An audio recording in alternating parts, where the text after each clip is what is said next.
Hani asabiylashgan insonda og'riqni qattiq sezadi. E'tibor berasizmi o'sha asabiylashganingizdagi og'riq kuchayadi. Asosiy shikoyat nima edi mana? Tizza og'rig'i. Ikkala tizzada og'rig'i. O'tirib turish qanaqa? Yaxshi, ko'p yursam, keyin ertalab uyqudan tursam og'riyadi. Og'riq bor. Yurgim kelmaydi shundan. Qancha vaqt yurolmay qolasiz ertalab? Yuraveraman haligi. Yarim soatdan keyin ko'p yurgan hisobiga keyin ishga tushib ketdim. Demak, harakatda og'rig'ingiz yengillashadi, to'g'rimi? Kech paytga borib og'riq kuchayadi? Bo'lmaydi. Havo ayniganda og'riq bo'lmaydi? Sal buziladi. Ertalab yurolmay qolish holatlar bo'lmaydimi? Yo'q, ashadimi, dam olib uyqudan turib. Dam olib. Undan keyin yaxshilanadi. Keyin yana ishga tushib ketaveradi. Yo'q. Siz bo'ldi. Qiyin emasmi turib turish? Zinadan chiqib tushishdachi? Yo'q, jonimchalik emas. Tomir tortmaydi ayolimiz? Tortmaydi. Qachon boshlandi bu narsa? 3-4 yil bo'ldi. 3-4 yil. Asab joyda? Yo'q. Asab chatami?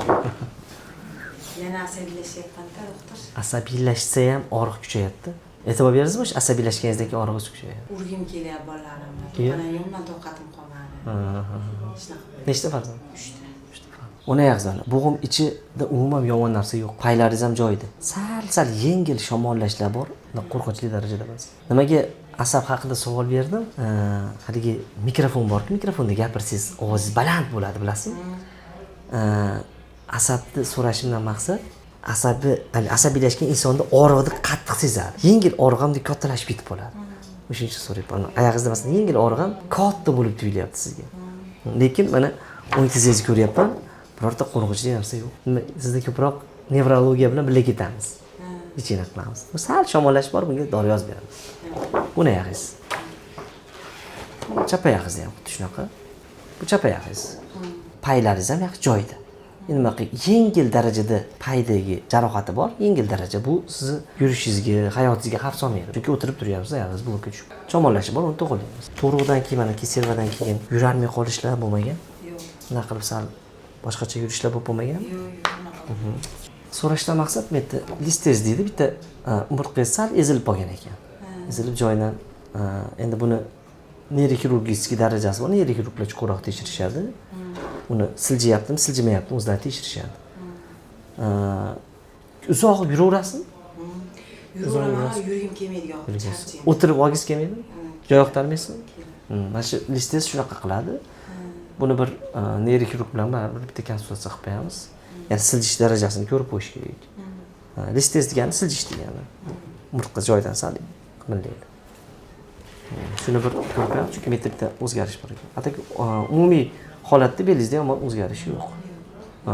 Shu faqat mana shu umurtqani sal ezilib qolgan joyi bor. Shu grija bergan yo'q, Kichkina grijalar bor, u unchalik bas, unchalik bergan yo'q.